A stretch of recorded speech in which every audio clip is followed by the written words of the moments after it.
Hi friends, and welcome back to A Bridge by Alpal.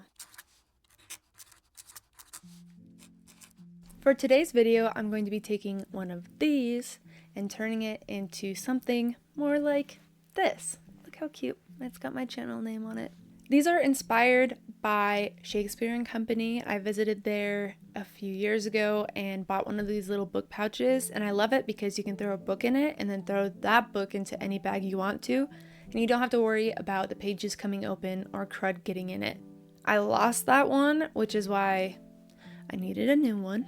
And you can't really buy these in singles, so I bought a pack of 20 and I'm making a whole bunch of them for my friends. This isn't really going to be a tutorial, it's going to be more of like a hangout, and that's for two reasons. One, I don't actually know what I'm doing. I picked up embroidery as kind of a self-taught hobby, and so I just do whatever comes to mind. And the second one being, I have this canker sore, and if I talk for a really long time, it will break open again, and it hurts like crazy. So it's gonna be more chill. Okay, I've kind of adjusted my setup here. I've angled the camera down so hopefully you can see what I'm doing with my hands more, and I've put my microphone to the side so I have more room in front of me. I might not always remember to talk into the microphone, so forgive me for that in advance. This part's not going to be too terribly interesting. I'm just going to draw some reference lines. I know that I can get an actual like sewing tool to make the markings, like chalk or something that is guaranteed to wash out, but I haven't done that yet because I'm lazy. And also I have these water-based markers, so might as well give them a shot, right? So the craft was inspired by that old one, the old pouch that I had that I got in Paris. But this kind of video idea is inspired by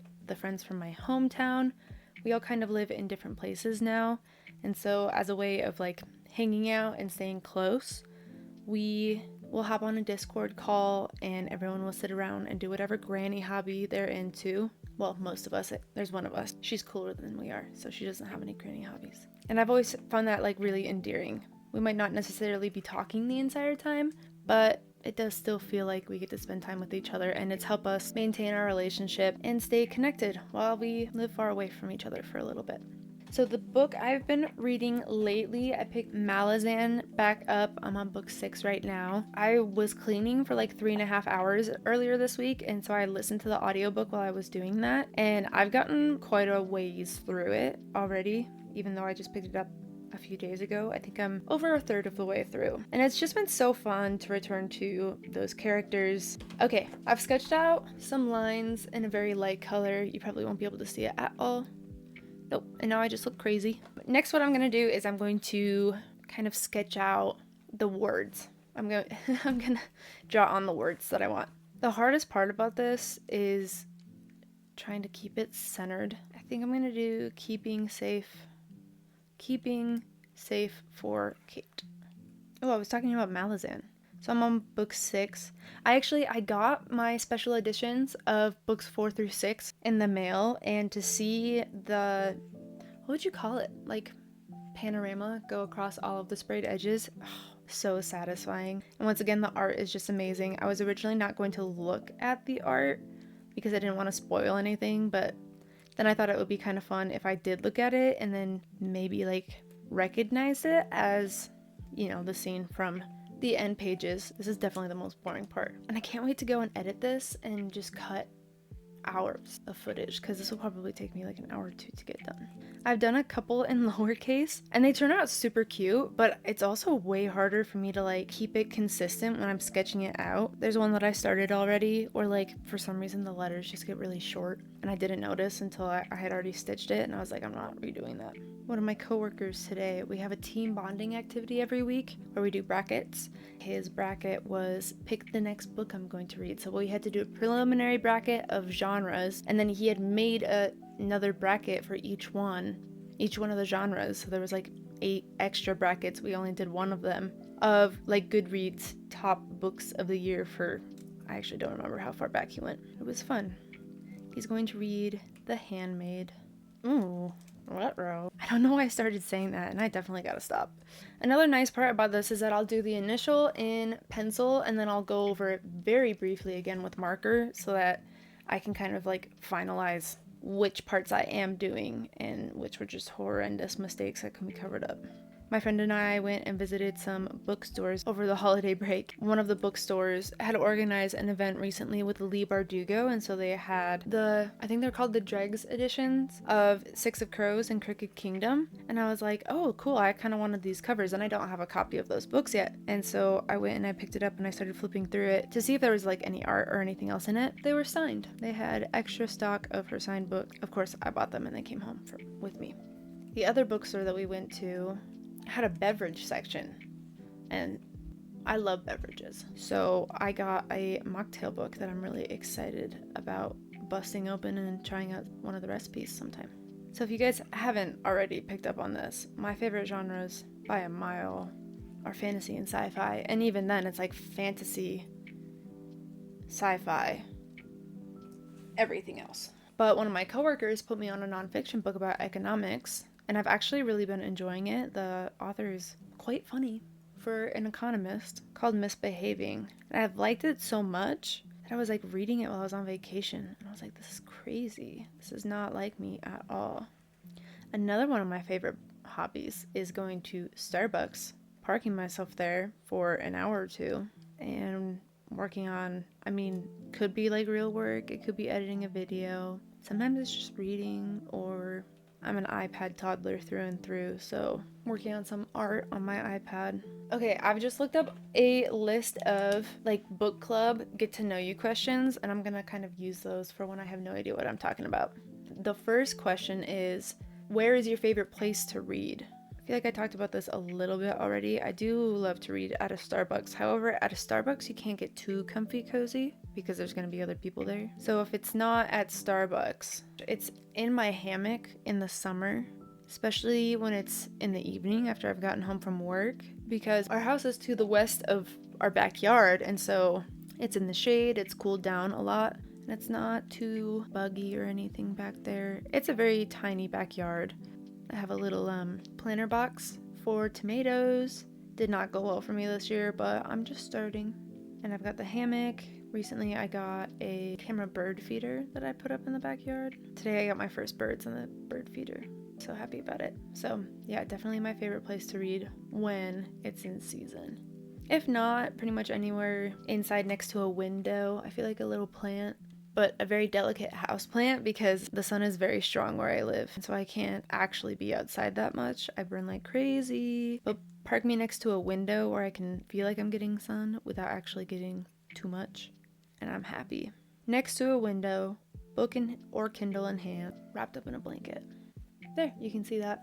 Definitely better. I've gone over it in a water-based marker, so hopefully, it washes out, but if it doesn't, it's all gonna get covered up in seams anyway.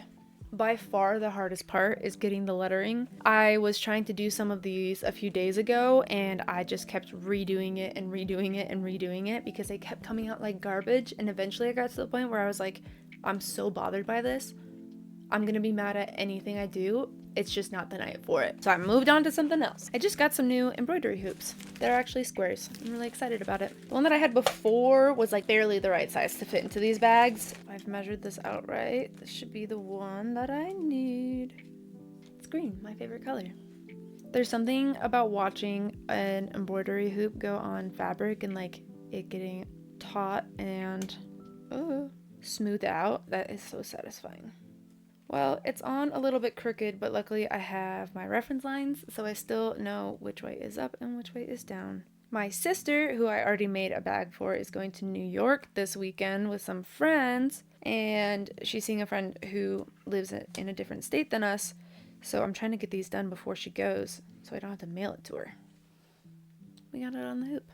This friend got married last year. Ooh, actually, it might have been earlier last year, because it was 2025 and it's 2026. And her husband is like one of 2 other people that I know who've actually finished The Wheel of Time. So I talked to him a few times about it while I was in the middle of reading. He hadn't watched the TV show. He heard it wasn't really worth it. But we were talking while season 3 was coming out, and I was like, dude, it's actually finally getting good. And then they canceled the show, and I'm so bitter about it. Next question on the list is, if you could have lunch with any literary character, who would it be and what would you discuss? This is not entirely related, but a little bit related. When I was a kid, I was so convinced that Sirius Black was real and that he was also my godfather. So I think it would be fun to kind of do that just for like kid Allie's sake. Don't think that's actually who I would want to talk to. I hope that this yellow isn't too light. My favorite books are Hunger Games. I don't think there's anyone in Hunger Games who it would be like life-changing for me to meet. So I'm not going to pick anyone from those. I mean, I really do love Red Rising.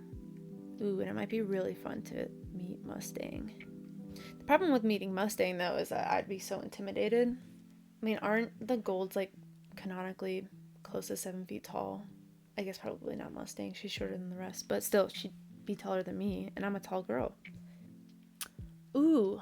You know, I actually do feel like my life would be deeply changed if I met someone from Mistborn.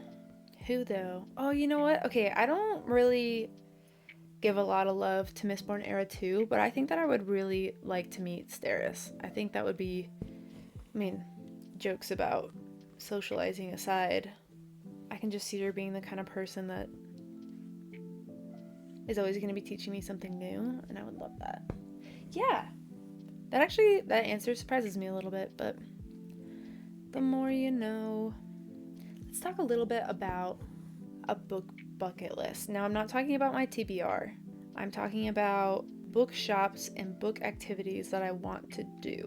For example, there is a bookstore in Buenos Aires that is made out of an old theater, and that just sounds like so much fun to me because when I spent time in London, I was going to West End shows all the time, and it's a bookstore, so it's kind of like a combination of these two things that I love a lot. There's also the library that inspired Beauty and the Beast. I had that on a backpacking trip, like dream itinerary, with my friends from my hometown. We never actually went on that backpacking trip, but we did go to London together last year, and I got to show them around because it's my favorite place on earth. I have not a special edition, a Star Wars short stories book that was written by a bunch of authors, one of the short stories being written by Pierce Brown, and so I had him sign it when I got to meet him at Dragonsteel Nexus, and I thought it would be really fun to go and just try to get as many authors who wrote in that book to sign it. I know that Claudia Gray and E.K. Johnston are both authors on it, and I really surprisingly actually really enjoyed the Padme books. And I say surprisingly just because sometimes canonized novels like that, like when you're working off of someone else's dreams, but they're not necessarily your own dreams, I feel like it's really easy to like get things wrong. But I think her and Claudia Gray do a really good job of like keeping things alive. I think Claudia Gray did the Ahsoka novel, and I like that one. That was just like a long episode of Clone Wars. I'm super excited for Brandon Sanderson to go to London in May. I was thinking about going for the World Hopper Ball, but I did go at Dragonsteel Nexus, and it's the same story, so it wouldn't be new for me. And I'm going to be in London in April for a few days already, so I was like, I can space out my London trips a little bit further than that. Oh, another book bucket list that I have. I want to do like a book hopping or bookstore hopping video while I'm in London and take my camera around to some of my favorite bookstores that I went to while I was there. I mean, I love Hatchard's. Here's a fun story about Hatchard's. I stopped by while I was living in London. Right there on like the front display table, they were doing special editions of A.A. Milne's The Red House Mystery, I think is what it's called. And I was super excited about that. So I ended up getting like a numbered copy of it and bringing it home. And that was my first experience at Hatchard's, so I made that stitch way too big. Oh well. And then I did take my friends back while I was there to share the love. I did on that trip finally convince one of my friends to buy Mistborn and start them. And then her boyfriend got her the rest of the series and the first few of Stormlight Archive for this last Christmas. So I will make a Sander fan of her yet. I do think I'm going to do another cosplay for Dragonsteel Nexus. I haven't decided which character yet. And I don't know if I want to do like all 3 days. I guess another book bucket list thing is I want to try going to some other conventions. Now what I've heard is that I'm quite spoiled with Dragonsteel Nexus, that it's one of the best environments, and like the exhibitors that go are treated really well, and so they're happy, and so then all the people visiting are happy, And I love that they tried to do like a con game to get everyone involved. So I'd probably have to do a little bit of research on which conventions, literary conventions, are most like that. But to be able to travel and nerd out about books would be so cool.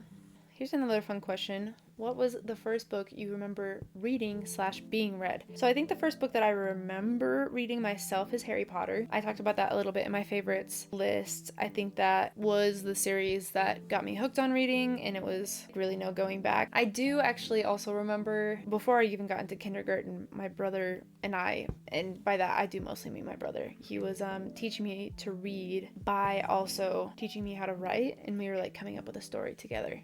So if I had to ascribe my love of reading to anything, it's gotta be Harry Potter and my brother, the one that I live with. The first book I remember being read, I think it's Charlotte's Web, which is really fun because my mom's actually reading it now to my niece, the same copy that I was read. I was diagnosed with some sort of lung condition. I can't remember which one it was because I had like 3 when I was younger. And so I would sit there with my nebulizer, and keep in mind, like, this was a while ago. It was a huge nebulizer. Like, I remember it vibrating so much that just the shaking that made its way through to the mask would make my face go numb. And that was when my mom was reading Charlotte's Web out loud to my sister and I. Next question, which book has left the most lasting impression on you? If I'm honest with you, it's gotta be Manacled.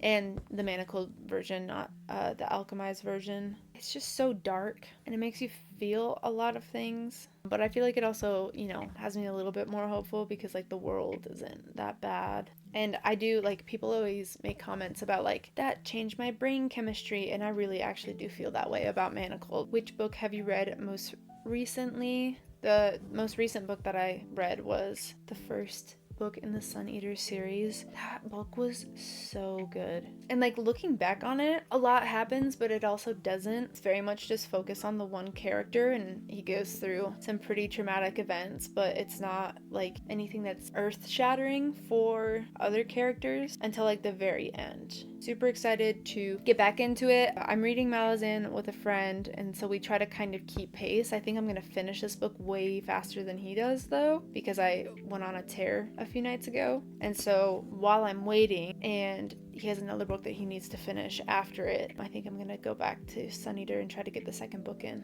before going to book 7 of Malazan. After I do it, it twists back up because I've flipped the needle so many times at this point. Name one book / author that you really can't stand. If I start a book and I really, really cannot stand it, I will DNF.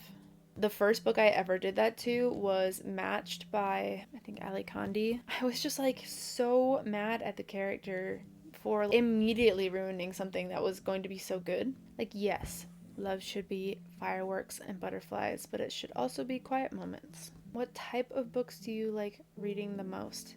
Now, I don't know why they don't use the word genre in this, so it makes me want to believe that they're not just asking about genre. Actually, I use Storygraph, so I know exactly what kind of books I like to read, and not just the genre. I think if you go into my profile, it's like, this user likes medium-length books that have a dark and adventurous mood. Like there to be a good amount of tension. I remember talking to my sister and she's like, I just really like a heist book. The next question is, if you were given the money to buy a book today, which book would you buy? My book budget is pretty much unlimited. I'd probably get physical copies of all of the Sun Eater books. I usually wait until after I've read a series to buy physical books. Like, listening to audiobooks and reading on my Kindle / Kobo is so much more convenient for me, but I also know that authors don't get as much money from it, and so when I really, really enjoy something, as kind of like a way of saying thank you, I try to buy the book. But I feel like I've enjoyed Sun Eater so much, and I've heard from someone that it's like not the best one of the series. I don't think he said it was bad. It only gets better from there. So if that's true, yeah, I'm probably buying the Sun Eater series. For some reason, I thought it was a trilogy, and finishing the first book, was like, oh my gosh, we know that this character lives to be 1,500 years old. I was like, how are they gonna do this? I know that there's probably gonna be significant time skips, probably. There's gotta be significant time skips on it. Recently, a friend asked me if I would be willing to join his campaign of Baldur's Gate 3 with him and his brothers-in-law, so they would have the full 4. And we've been doing that on Tuesday nights, and it brings me a lot of joy, but it also means that I am usually trying to finish up edits to my videos pretty late on Tuesday night. So I'm recording this video plenty early, so I have tons of time. Which character in a book do you think is most like you? Talked about this one a little bit, but I really do, I think, relate a lot with Serene, and not just for being tall and blonde. Like, Serene's definitely not any less female than his other female characters. Okay, the next one is, which character in a book would you most like to be? So if I'm most like Serene, but I can't be her, I'm picking a fantasy character for sure. A character that can wield some sort of magic or extra power. This is hard. I just feel like for me there's no obvious answer. Oh, no, there is. Oh, there definitely is. Oh, for sure, I want to be Aelin from Throne of Glass. Yeah, she goes through some sucky things, but who doesn't? And at the end of the day, she gets to... That's probably too many spoilers, but yeah. By the end, she's got it really good, and I'm very happy for her, and I think being her would be quite awesome. The next question is, what book do you plan to read next? So I've kind of talked about that already. I'm reading Malazan, but I do think that I'll have time in between books while I wait for my friend to get caught up. And so I'd like to read the next Sun Eater. But I also have goals for myself this year. Last year the goal was to read one nonfiction. Well, the last 2 years it's been to read one nonfiction because it's not really a genre that I like, but obviously it has a lot of merit. So it was previously one nonfiction, but also when I found out that mystery was like the #1 genre, I was actually baffled. I had no idea that not everyone was reading science fiction and fantasy, and guys, this was like a year ago. I also want to read one mystery or thriller or horror, whatever you want to call it, and I already own a copy of The Haunting of Hill House. That's really cute. And by cute, I just mean it's green, and I like green. I definitely plan on reading that sometime this year. The other goal that I have for myself is to read one classic a year, which I don't usually have to plan for. I have Mansfield Park left in the Jane Austen novels. I also have a copy of Jane Eyre that is so pretty that I really want to read, and I've had it for a while. And it's one of my best friend's favorite book. I got her a thrifted copy of it when I was in Oxford. It was either Oxford or Cambridge, I can't remember. That was printed in like the 60s, and I thought that was a good present. I'm a pretty good gift giver. That's like a soft plan for my classic this year, and then I've got my nonfiction book that I need to read this year. I'm actually reading the 2. I started that economics book. That one's called Misbehaving by, I think it's like Richard or Robert Thaler. The other nonfiction I'm reading, on the suggestion of one of my old professors, is We Don't Know Ourselves, which is a recent history of Ireland told through the lens of like significant experiences in the author's life. And I really like that, but it's a thick book. I got distracted for a while, so I put it on pause, and I definitely want to pick that one back up.